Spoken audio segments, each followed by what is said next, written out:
گئے تھے جب حضور شک میں مادر میں تھے. والدہ اس وقت انتقال کر گئی جب عمر 6 سال تھی. ابوا کی ریت کے ٹیلے ہیں. مدینہ المنورہ سے واپسی ہے. حضرت آمنہ، حضرت ام ایمن اور حضور، 3 نفوس پہ مشتمل یہ قافلہ ہے. 2 اونٹ ہیں. حضرت آمنہ کو بخار ہو گیا، جان گئی کہ یہ میرا بخار جان لیوا ثابت ہوگا. ام ایمن کو بلایا، حضور کا ہاتھ پکڑ کے ان کے ہاتھ میں دیتے ہوئے کہا، ام ایمن میرے اس بیٹے کو بحفاظت امیر قریش عبد المطلب تک پہنچا دینا.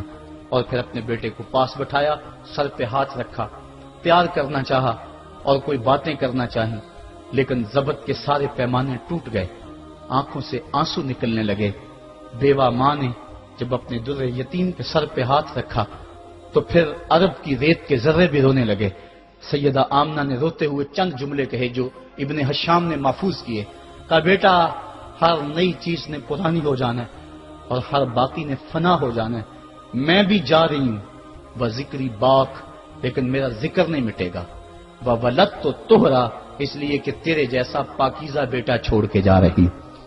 جن ماؤں کے بیٹے اتنے اچھے ہوں ان ماؤں کا تذکرہ نہیں مٹا کرتا. یہ جملے کہے اس کے بعد حضرت آمنہ نے آنکھیں بند کر لی. حضور علیہ الصلوۃ والسلام اپنی ماں کی کے جسد پہ پھوٹ پھوٹ کے روئے. ریت کے ٹیلے میں ماں کی تدفین کی، اوپر مٹی انڈھیل دی، آنسوں کا چھڑکاؤ کیا. آج ہو بھی کیا سکتا تھا.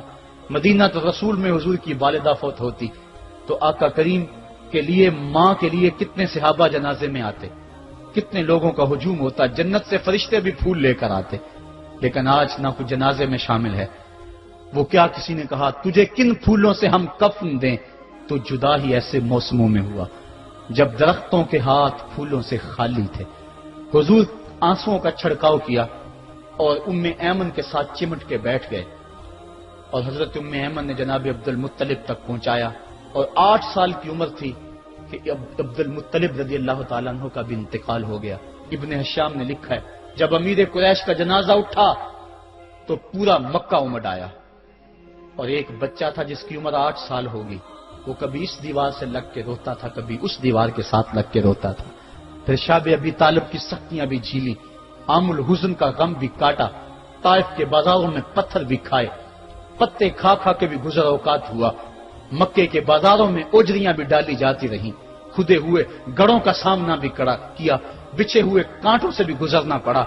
لیکن آج وہ وقت ہے کہ اللہ نے حکم صادر کر دیا، پتھر مارنے والے سن لیں، کانٹے بچھانے والے سن لیں، راہ میں گڑھے کھودنے والے سن لیں. میرے نبی کی آواز سے اب تو آواز بھی اونچی نہ ہونے پائے. عمر کا سرمایہ ضائع کر دوں گا، تمہارے نامہ اعمال میں ایک نیکی بھی نہیں رہے گی. اگر نبی سے ملنا چاہتے ہو ڈائریکٹ نہ آ جاؤ، پہلے گھر جاؤ، پھر کوئی چیز لو، پھر بازار جاؤ، کوئی فقیر ڈھونڈو، اس کو صدقہ کرو، پھر میرے نبی کی چوکھٹ پہ آؤ. تمہیں پتا چلے کس چوکھٹ پہ آ رہے ہیں. ادب کے ضابطے سکھائے.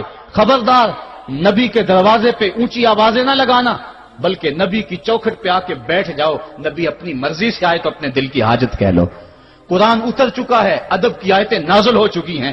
آقا کریم گھر سے نکلے، صحابہ ادب سے کھڑے ہو گئے. حضور کی نظر پیچھے پلٹ کے 6 سال کی عمر میں ابوا کی ریت کے ٹیلوں میں گردش کرنے لگی. اور پھر آقا نے روتے روتے فرمایا، کاش آج میری ماں زندہ ہوتی اور میں لوگوں کو نماز عشاء پڑھا رہا ہوتا اور اس میں سورہ فاتحہ کی تلاوت کر رہا ہوتا. پھر میری ماں کو میرے ساتھ کوئی کام یاد آ جاتا. میری ماں دروازے کی چلمن کو سرکا کے کہتی، ابنی محمد، میرے بیٹے محمد، میری بات سنو. فرمایا، لوگوں میں اپنی نماز توڑ کے پہلے ماں کی بات کو سن لیتا. یہ ماں ہے جس کی محبت کو مصطفیٰ کریم نے بھی محسوس کیا ہے. اونچی مسندوں پہ بیٹھنے کا وہ مزہ نہیں جو ماں کے قدموں میں بیٹھنے کا مزہ ہے. اور وہ کیا کہا تھا خورشید گیلانی نے، وہ کہتا ہے کہ 5 اسٹار ہوٹلوں میں کھانا کھانے میں وہ لطف کہاں جو چولہے پہ پاس بیٹھ کے ماں کے ہاتھوں سے پکی ہوئی چپاتیاں کھانے میں مزہ ہے. اور عالی جناب حضرت صاحب اور اعلیٰ اور بھاری اور بھرکم لفظ سننے میں اور گارڈ آف آنر کا معائنہ کرنے میں وہ لذت کہاں ہے جو ماں کے اوئے ببلو کہنے کے اندر رکھا گیا ہے. ماں جب بولتی ہے تو اس کے لہجے میں جبریل بولتا ہے. ماں جب مسکرا کے دیکھ لیتی ہے تو لگتا ہے جنت کی ساری کلیاں کھل اٹھی ہیں. ایک شخص نے شین حرم میں اپنی ماں کو اپنے کندھوں پہ سوار کرا کے طواف کروایا اور پھر حضور کی خدمت کے پاس میں حاضر ہوا. عرض کی حضور میں نے کہ اپنی ماں کا حق ادا کر دیا ہے. کہا تو اس کی ایک مسکراہٹ کا بدل نہیں دے سکا. ماں جب مسکراتی ہے تو اس کے لہجے میں اتنی مٹھاس ہوتی ہے، میں کہتا ہوں ساری دنیا کے شہد نچوڑ دیے جائیں اتنی محبت پیدا نہیں ہوتی جتنی محبت ماں کے لہجے میں ہے.